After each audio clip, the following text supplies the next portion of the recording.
wika, kasaysayan sa pagkakaisa ng bansa.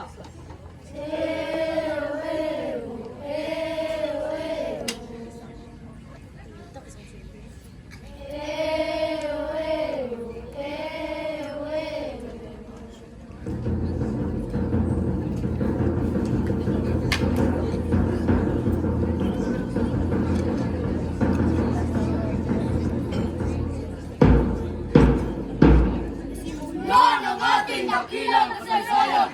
Wika'y nagiging taglay ng kapangyarihan.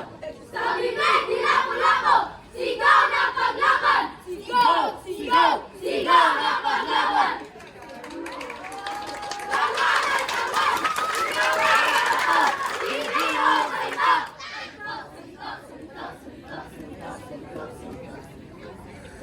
Hindi mo salita! Sama inang bayan, panatay o gasla.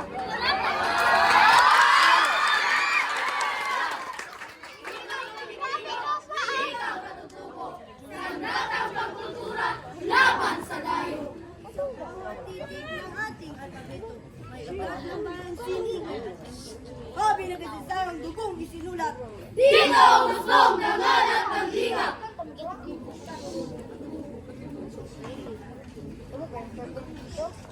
Pilipinas ang maway isa sa puso. Sa panahong binubura ang sarili. Binubura? Oo, binubura! Binubura! Binubura ang sarili! Ang wika'y bakasda ng ating pagkakakilanlan. Ito ang ating dalitan ng kaibigan. Tinig ang bayan sa gitna ng lalaran. Paglinang sa wika ay pagkalay ng dangal. Pagkakaisa ang handog sa kanyang mahal.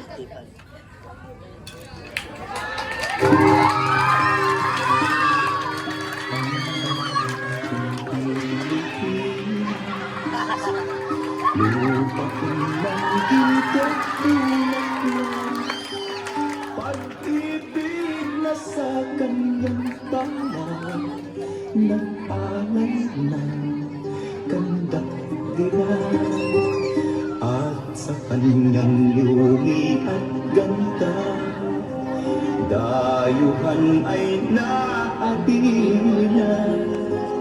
Bayan ko, binirag ka, nasadlak sa dusa.